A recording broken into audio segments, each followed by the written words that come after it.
Sud Radio, les clés d'une vie, 13h20, 14h, Jacques Pessis. Sud Radio, les clés d'une vie, celle de mon invité. Vous n'aimez pas faire du cinéma dans tous les sens du terme. Vous préférez la scène avec une voix qui a fait de vous l'élu du public. Une voix qui va toutefois vous empêcher de répondre à ma formule traditionnelle. Bonjour Isabelle Mergo. Bonjour. Ah oui, vous dites quand même bonjour, c'est très difficile. Alors, vous êtes à l'affiche du Théâtre des Nouveautés depuis 2 jours avec une pièce dont on va parler tout à l'heure, une comédie dont vous avez le secret, mais on va revenir à des dates clés de votre vie. D'accord. C'est le principe de cette émission. Alors, la première date que j'ai trouvée, c'est le 17 octobre 1979. Écoutez cette musique, c'est la bande originale d'un film. La Dérobade. Ah oui. Voilà. Et c'est votre première apparition à l'écran. Ah oui. Ah oui, c'était. Moi, j'étais secrétaire, voilà, pour gagner ma vie, et c'est mon premier film. Et on me met, il y avait que des prostituées. Alors on me met en prostituée. Ça commence bien. Oui, ça commence bien. Et je gagne de l'argent comme ça. Et je dis. Et puis mon rôle après, ça a été le rôle d'une bonne sœur. Et je dis à ma mère, c'était un petit rôle. Et je dis à ma mère, tu te rends compte, maman, je passe de la prostituée à la bonne sœur. Mais enfin, c'est formidable. Le monde s'ouvre à moi, quoi. J'étais très fière de faire le grand écart comme ça. Alors, il faut savoir que La Dérobade, c'était au départ un roman à succès d'1 million d'exemplaires de Jeanne Cordelier. Oui. Et cette femme a été découverte par Paul Guimard, l'auteur des Choses de la vie, et qui était en même temps, on l'a oublié, le premier animateur de débat politique à la radio après la guerre avec la Tribune de Paris. Ah vous m'apprenez. Voilà, il a fait plein de choses. Alors, vous êtes née, Isabelle Mergo, dans une famille de médecins, Oui. un père chirurgien, une mère dermatologue et chercheuse. Vous avez grandi à Aubervilliers et vous avez été une bonne élève à l'école. J'étais assez renvoyée, mais quand même. J'étais là, je passais de justesse, quoi. Oui, mais vous étiez un peu le mouton noir de vos camarades. Non, c'est-à-dire le mouton noir. Non, vous les faisiez rire parce oui, mais j'ai compris tout de suite j'avais un défaut de prononciation énorme quand j'étais môme, et j'ai compris tout de suite qu'il fallait, je sais pas, c'est instinctif, que si je voulais pas être rejetée, il fallait que je fasse rire. Voilà. Et donc tout le monde après voulait être ma copine, quoi. J'ai retourné le truc, je l'ai senti, mais ça on le sent très vite à la maternelle. Hein. Oui. Et alors ce qui est curieux, c'est que vous avez été renvoyé de différentes écoles, vous avez passé le bac en candidate libre. Oui, quand vous n'êtes pas représenté par une école, forcément. Mais pourquoi être envoyé de l'école je supportais pas je sais pas, je supportais pas le cadre, l'autorité, je supportais pas. Je voulais faire, je sais pas, j'aimais pas. J'avais un petit ami, je voulais le voir, je voulais aller au café, je voulais fumer des cigarettes, je voulais me promener dans Paris. Alors je passais les examens comme ça, vraiment, mais à l'arrache, quoi. J'étais ni un cancre, ni un très bon élève. C'était moyen. Je passais comme ça. Et votre premier objectif, c'était les Beaux-Arts, je crois. Oui, parce que... vraiment, je savais pas quoi faire. Alors, de toute façon, j'avais envie de rien. Et c'est pour ça que c'est compliqué. Les enfants qui veulent, les parents qui sont inquiets quand les enfants ont envie de rien à 18 ans. À 18 ans, on sait pas trop. Alors alors je me suis dit, allez, je fais les Beaux-Arts. Voilà. Et puis vous avez fait des cours de théâtre avec une copine, et c'est une copine qui vous a entraîné là-bas. Voilà, un soir, oui, c'est ça, les cours du soir. Mon père était très inquiet, il venait me chercher. Bon, bref. Et puis, ça a été très vite, parce que mon défaut de présentation a fait que j'ai été remarquée tout de suite. Et c'est comme ça que je l'ai fait, La Dérobade. C'est que il y avait quelqu'un de casting qui m'a repéré. J'ai rencontré Daniel Duval. Je l'ai fait rire. Et il s'est dit, tiens, une prostituée rigolote, voilà. Et puis on est devenus très, très, très, très amis après avec Daniel. Alors, Isabelle Mergo, il se trouve effectivement votre défaut de prononciation, vous auriez pu le perdre facilement. Oui. Et c'est un orthophoniste qui vous a dit, gardez-le. Oui, mais complètement. Parce qu'il me dit, qu'est-ce que vous voulez faire dans la vie? Alors, parce que quand vous êtes dans la séduction, etc., vers 15-16 ans, le défaut de prononciation, surtout si, moi, mon mec, il s'appelait Charles, alors, voilà. Alors, je l'appelais bébé. Mais vous vous dites mais ça fait partie de votre identité aussi, quand même. Hein. Alors c'était compliqué. Alors je me suis dit, tiens, pour être plus séductrice, et l'orthophoniste me dit, mademoiselle, qu'est-ce que vous faites dans la vie? Elle dit, je fais les Beaux-Arts et puis en même temps, je prends des cours de théâtre. Il me dit, écoutez, si vous faites du théâtre, ça peut vous aider. Moi, votre défaut de prononciation en trois cours, je vous l'enlève. Mais c'est une position de la langue. Attendez de voir. Et de fait, je l'ai été. Alors, je l'ai gardé, quoi. Voilà. Et il y a quelqu'un de très célèbre qui a eu le même problème que vous et qui portait le dentier de la paix pour lui. C'était Winston Churchill. Je ne sais pas si vous le savez. Il avait un chuintement aussi. Ouais. Et pendant la guerre, pour ses discours, on lui avait conçu un dentier de la paix spécial pour qu'il ne chointe pas. Mais c'est pas vrai. Si. Mais je suis comme Winston Churchill. Exactement. Trop forte. Alors, dans vos castings aussi, vous avez tourné dans Diva Oui. de Jean-Jacques Benex. Oui, un tout petit truc. Oui, la fille du jeu vidéo. Ah ouais, un tout petit truc là. Oui, c'était une apparition. Mais j'ai pas arrêté de faire des. Moi, j'étais pas du tout passionnée par le métier d'actrice pour le cinéma. Je voulais faire du théâtre. Mais je gagnais ma vie. Je gagnais mieux ma vie qu'en étant secrétaire. Alors je me suis dit c'est ça qu'il faut que je fais. Il faut que je fasse des petits rôles et tout. Donc je m'en foutais. Mes copines me disaient mais tu fous ta carrière en l'air, tu te mets à poil, tu acceptes des petits rôles. Je fous rien en l'air puisque je ne veux pas faire carrière. Voilà. Moi, je voulais être libre. Je voulais dépendre de personne. Je voulais pas qu'on m'entretienne. Et donc, la liberté, c'est l'argent. Ça, on peut dire ce qu'on veut, surtout quand on vit à Paris. Et donc, je voulais gagner mon argent et ne rien devoir à personne. Donc, je gagnais mon argent. Puis un jour, j'en ai eu marre. C'est sûr de me trimballer en petite tenue. Ça, alors là, tous les costumes, mais de toute ma carrière, ça tient dans un tiroir. C'est pas. Mais il y a eu quand même d'autres choses. On en parle dans quelques instants avec une autre date, le 24 février 2007. À tout de suite sur Sud Radio avec Isabelle Mergo. Sud Radio, les clés d'une vie, 13h20, 14h. Jacques Pessis. Sud Radio, les clés d'une vie, 13h20, 14h. Jacques Pessis. Sud Radio, les clés d'une vie, celle de mon invité Isabelle Mergo. Elle et lui au Théâtre des Nouveautés, on en parlera tout à l'heure. Mais une date importante, 24 février 2007. Ça vous dit quelque chose ? Je pense. Oui, au Châtelet, au Théâtre du Châtelet. Oui. C'est votre premier... César. Voilà. Enfin, mon premier et mon dernier. Oui, César du premier et meilleur film. Voilà. Et la soirée est présidée par Claude Brasseur, présentée par Valérie Lemercier, une soirée dédiée à Philippe Noiret qui a disparu quelques mois plus tôt. Oui. Alors vous êtes dans la salle, vous entendez votre nom. Non, je ne suis pas dans la salle. Vous n'y êtes pas ? Non. Pourquoi ? Alors, il y a deux choses. Je m'étais fait opérer d'une dent, j'avais un petit renflement. Mais j'avais ma robe, j'étais habillée, j'étais pomponnée, et je n'ai pas pu y aller. Parce que je me suis dit, si j'ai le César, je crois que mes jambes vont trembler. J'avais peur de pleurer. J'avais peur de montrer mon émotion, de pas pouvoir articuler, je suis très très nerveuse. J'avais peur que mon cœur s'emballe. J'avais peur de pas assurer, d'être bon. Et j'ai tout arrêté et j'ai été faire des courses. J'étais chez comment ça s'appelle pour les animaux là Chez Animalis. Chez Animalis, ouais. Voilà. Il y avait une nocturne. Oui. Et il y avait une nocturne et j'étais à la caisse. Et là, il y a une copine qui m'appelle et qui me dit « T'as le César !» Et mais j'ai toujours regretté de ne pas être venue parce que j'ai beaucoup de mal à contrôler mes émotions. Quoi. Je voulais pas pleurer, je voulais pas bafouiller, je voulais être à la... Enfin, voilà, c'était le foutoir dans ma tête. Voilà, si je comprends bien, vous avez préféré les chiens aux cabots, en quelque sorte. Un petit peu. Non, il n'y a pas que des cabots, faut pas exagérer. Oui, mais c'est un petit peu ça. Alors, ce film a eu un énorme succès, 3,5 millions d'entrées. On l'a vu jusqu'en Israël. Et vous avez même eu le mérite agricole grâce à ce film. J'étais très fière. Oui. Ah oui, parce que Le Monde m'avait descendu en disant manifestement, Isabelle Mergo n'a jamais mis les pieds à la campagne parce que franchement, c'est complètement artificiel. On n'y croit pas du tout. Bref. Et les agriculteurs ont dit, mais elle nous a vraiment bien représenté. C'est eux qui ont demandé que j'ai le poireau, comme on dit. Oui.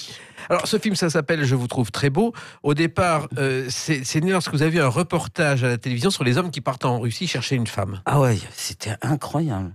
Ah ouais, c'était des racines et des ailes. J'étais choquée, quoi. Ils allaient faire leurs courses. Il y avait un mec qu'on suivait, il allait faire ses courses. Et puis on le voyait face caméra, et puis il disait, oh, ça y est, là je suis amoureux. J'adore. Je suis tombé amoureux de cette fille, Et puis, on lui dit comment il s'appelle. Puis, comment il s'appelle. Il avait même pas son nom, quoi. C'était fou, quoi. Et il l'avait ramené en France, et on sentait bien que la fille, elle essayait de s'en sortir de sa misère, quoi. Ouais. Et je me suis dit, mais il y a un sujet à faire, quoi. Sans se moquer des hommes qui vont chercher. J'ai pas d'intérêt à me moquer d'eux.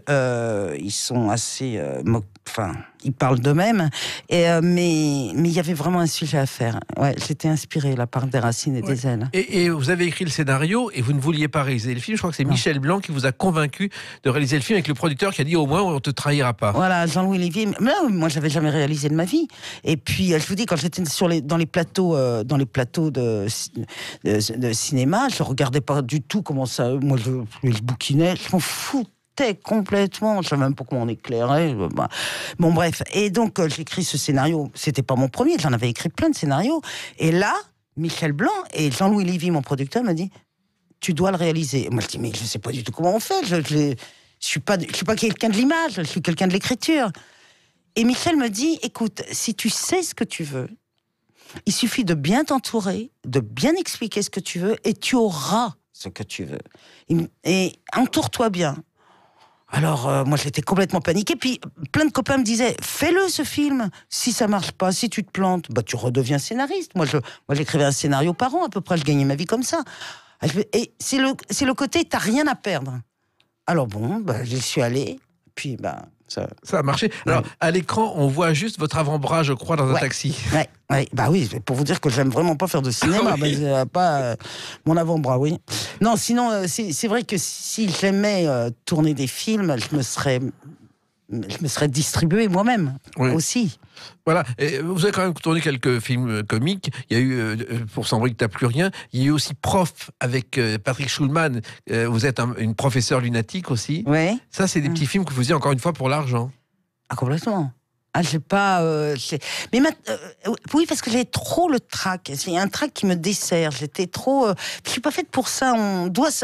En fait, voilà, c'est ça la réussite, c'est de savoir ce pourquoi on est fait, quoi. C'est tout. Et c'était pas ma place. Quand vous vous sentez pas à votre place, vous vous sentez être une imposture, ou alors vous vous sentez mal dans votre peau, vous avez envie d'être ailleurs. Ça va pas du tout. Quand vous faites un métier et que vous avez qu'une envie, c'est de partir. C'est que faut partir. Oui.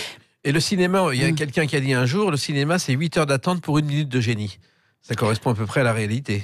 Oui, sauf que moi, j'avais même pas la minute de génie, parce que si c'était comme la plupart du temps, c'était pour me déshabiller, je sais pas. Non, mais je gagnais mon argent et j'étais libre. C'était la seule. Et il y a quelqu'un qui a changé votre vie. J'ai refusé tous, beaucoup, au nom d'une espèce de Pierre Grimblat. De pureté. Pierre Grimblat, vous jouez d'abord, et c'est lui qui vous a dit d'écrire. Ah, mais c'était incroyable. Je faisais un Navarro, et je faisais la nounou dans Navarro. J'avais un petit rôle comme ça récurrent. Et puis il me convoque dans son bureau, il me dit, voilà Isabelle, je voudrais faire pleurer la France. Et je voudrais que tu m'écrives un scénario. Il était le producteur de Navarro, faut le préciser, Pierre Grimblat, oui. Entre autres. Oui, entre autres, oui. Je dis, Pierre, je sais pas écrire, rien du tout. Et puis alors, en plus, s'il devait écrire quelque chose, ce serait pour faire rien. Il me dit, non. Tu vas faire pleurer la France. Trouve. Alors, je dis, c'est combien? Voilà.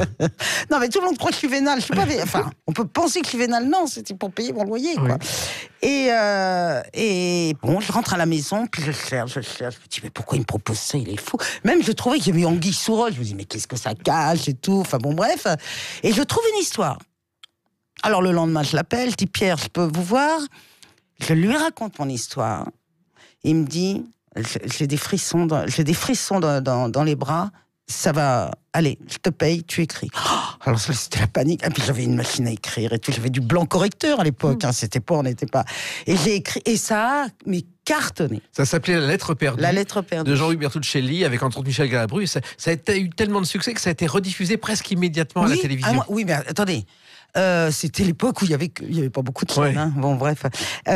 Non, ça a eu tellement de succès le soir que France Inter avait une émission qui a été déprogrammée pour recevoir Jean-Loup Bertuccelli qui avait réalisé le film, pour pouvoir en parler tout de suite. Et avec Galabru qui faisait un rôle qui a fait pleurer aussi. Mais bon.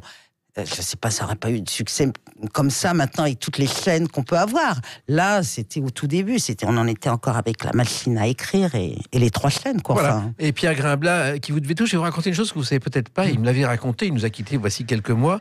Il a débuté comme assistant à la chaîne parisienne qui était la radio nationale sur les Champs-Élysées. Il y avait la rue de Washington où il y avait les dames de mauvaise vie, comme on dit. Oui. Et donc, il allait voir ces dames-là et après, tout le monde allait les voir. Et après, il y avait une feuille verte à la radio où on signait pour les comédiens. Les filles venaient signer la feuille verte et toucher le cachet directement. Et c'est comme ça que beaucoup de collaborateurs de la chaîne ont vécu de bons moments. Payés par la radio. Ah d'accord, on va voir, d'accord.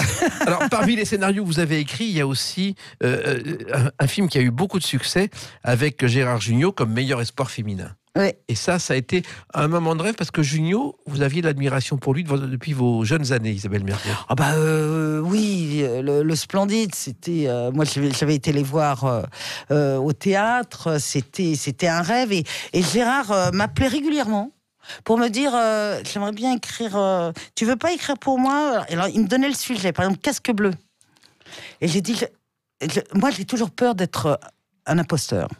Et je sais pas comment on dit au féminin. Oh, une imposteur. Une imposteur. Ça n'existe pas. Il y a que les hommes qui sont imposteurs. Non, non. Et j'ai toujours peur d'être un imposteur et donc de ne pas posséder mon sujet. Alors il me dit le casque bleu. Par exemple. Je dis non. Je dis je connais pas. C'est pas pour moi. Par contre, là, il me dit, je voudrais faire un film. C'est une gamine comme ça qui devient une star et puis elle laisse son père. C'est un petit épicier. Alors, je lui ai dit, ça me plaît plus. Je lui ai dit, et puis alors, je réfléchis, je lui ai dit, mais tu seras pas épicier.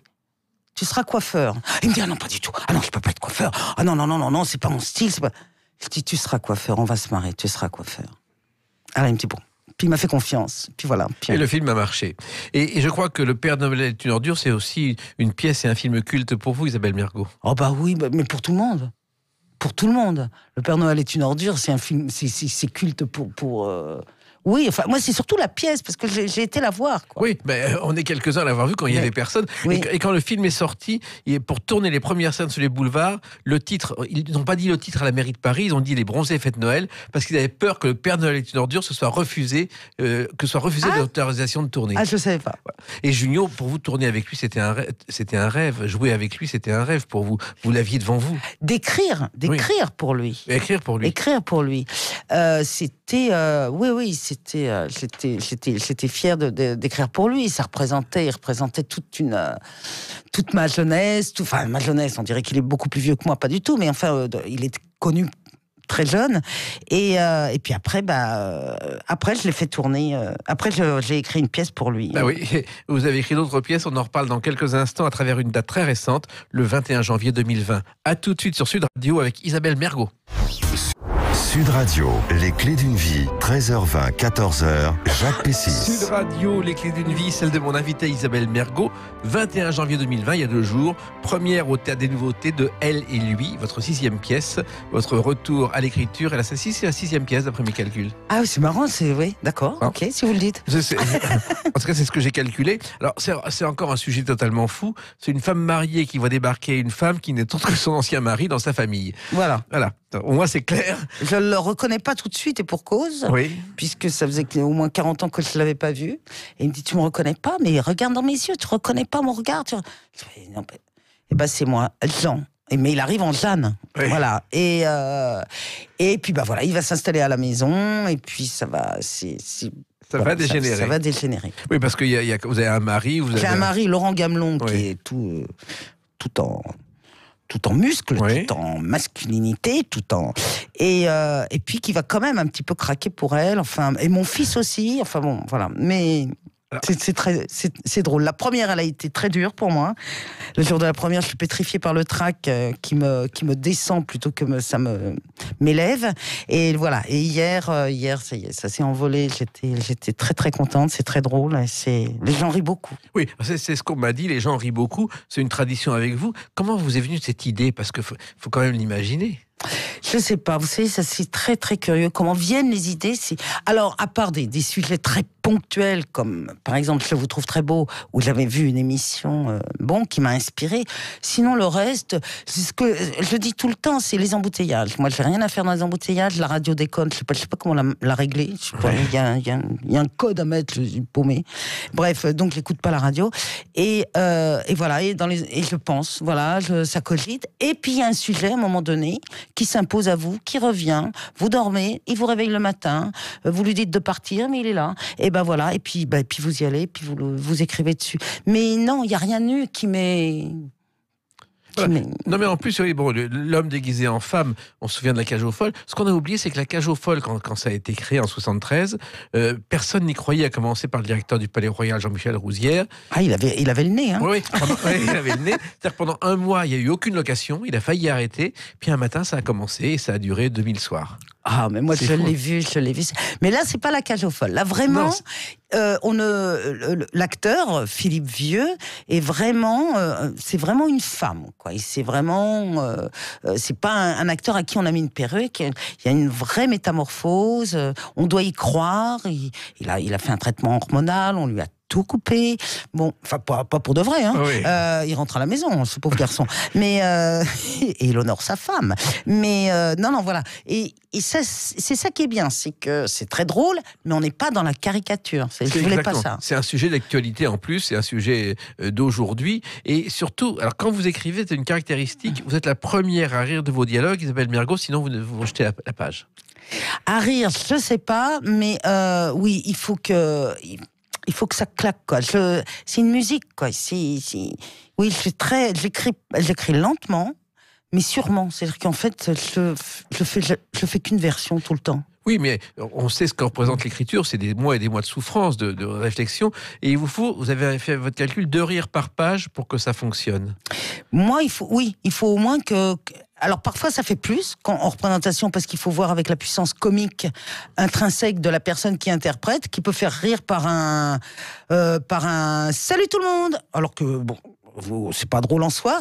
Donc alors parfois il y a même encore plus de rire, et puis parfois vous écrivez une réplique qui vous fait mourir de rire et c'est le bide total. C'est rare, mais ça arrive. Et puis il y a une chose très importante, il y a le rire, mais la poésie. Vous veillez toujours à ce qu'il y ait de la poésie dans vos textes, Isabelle Mergo. Je le fais pas exprès, ça c'est ma personnalité. Moi, mon rêve, ça aurait été d'écrire un film comme Y a-t-il un pilote dans l'avion, c'est-à-dire où il y a aucune place pour la tendresse et ou les Monty Python. Mais je sais pas comment je suis foutue. C'est comme ça. Il faut à un moment donné qu'il y ait un peu de tendresse, un peu d'humain, un peu de. Je n'y arrive pas à faire. J'y arriverai. Je suis sûre qu'un jour j'y arriverai à 100% drôle, sans aucune émotion. Mais c'est compliqué. Oui, et en plus vous allez toujours jusqu'au bout de votre travail. Quand vous avez fini, vous dites je peux pas faire mieux ou je peux pas aller plus loin. Je peux pas faire mieux avec ce qu'on m'a donné à la naissance. C'est pas dans l'absolu que c'est parfait. C'est parfait avec ce que je sais faire et ce qu'on m'a donné. Voilà, et de le travail fait, je vois et je me dis bon, voilà, là c'est fini. Je peux pas.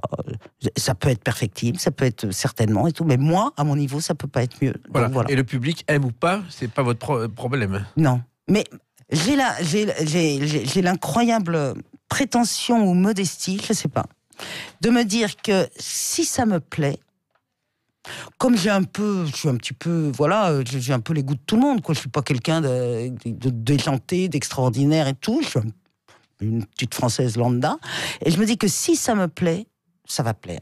C'est comme un bébé que vous avez. Mais je l'ai déjà raconté, mais parce que c'est vrai ça.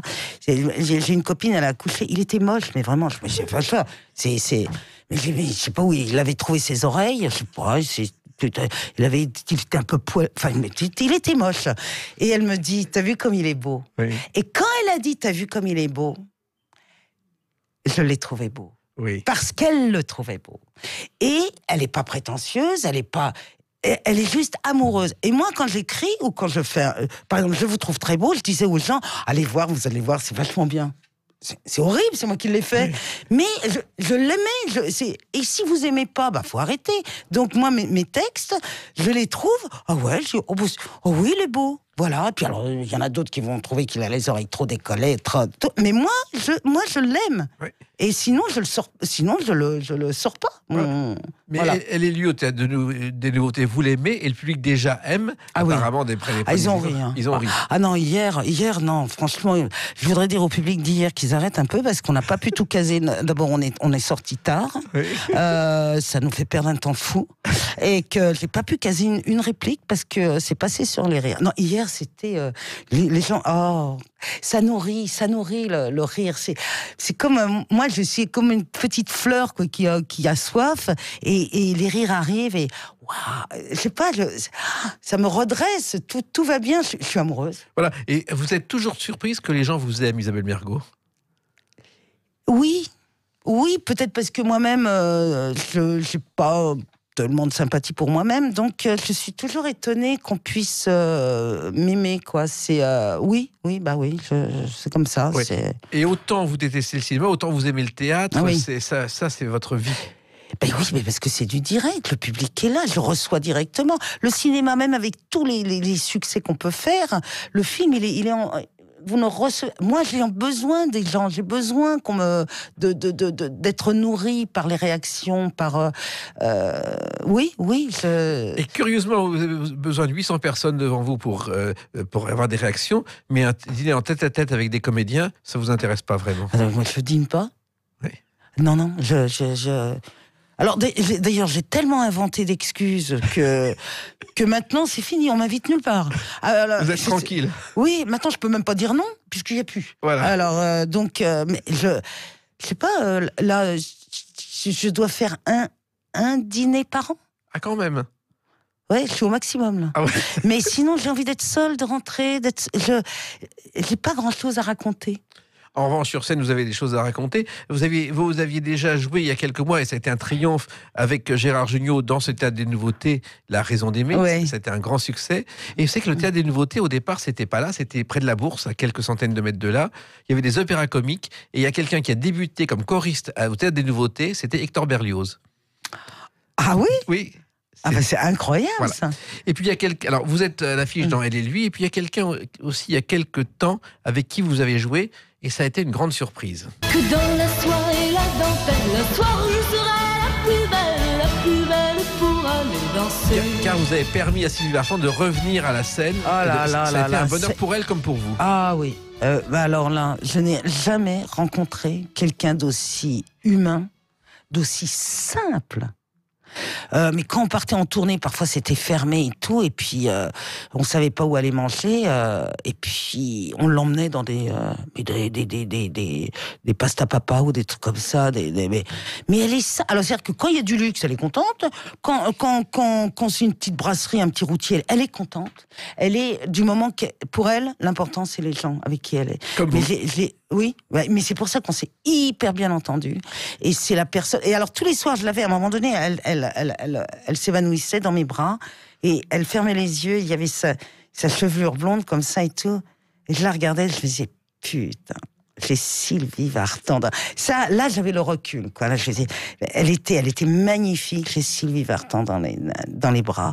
Mais sinon, c'est la personne la plus simple, Bon, j'adore Sylvie Vartan. Oui, et puis vous avez permis à Sylvie Vartan de réaliser un rêve. Oui. Elle rêvait de faire du théâtre. Elle Oui. avait fait Patate au cinéma, qui était une adaptation de théâtre de Marcel Oui. Achard, mais jamais à la scène. Et ça lui Oui. donnait envie de Oui. recommencer, à mon avis. Oui, parce qu'elle en avait marre de chanter, enfin d'être seule. Elle aime bien la troupe et. Voilà. Et le théâtre, ça a commencé avec Pierre Palmade, avec qui vous avez fait votre première pièce, et avec qui vous avez fait aussi de la télé. C'est aussi votre bande, ça, Isabelle Mergo. Je crois que c'était L'amour sur un plateau, ça s'appelait. C'est pas une bande parce que mais c'est des rendez-vous qui sont toujours là. Pierre, je l'appelle. S'il a besoin de moi, il m'appelle. Mais on se voit pas en dehors du travail. Vous voyez personne en dehors du travail. Non, de toute façon. Mais non, je vois personne. Mais c'est pas une bande, je dirais pas ça. Je dis que c'est quelqu'un qui fait partie de ma vie et qui fera toujours partie de ma vie et vice versa, je prends. Et votre vie, vous écrivez des pièces parce qu'on finalement vous a jamais proposé.